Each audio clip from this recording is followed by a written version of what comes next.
फुटिया आज्ञा बहुत बढ़िया जिनस रही दर्शक बंधु देखी पार्टी तो आपन को तो देखी पार्टी सब टाइप रो कनेक्टिविटी अवेलेबल रही जमीक आप इलेक्ट्रिक पॉल हो गला ता सहित देखी पार्टी प्लांटेशन वगैरह भी सब हो सारी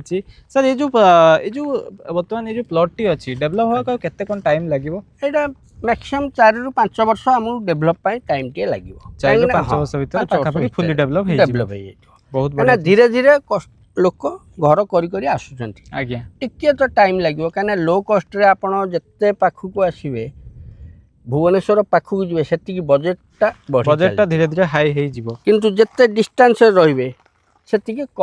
कम रहइबो आ इन्वेस्टमेंट प्लान एथिबे को जाउची जे 4-5 वर्ष परे एटा घर करि पारे 4-5 वर्ष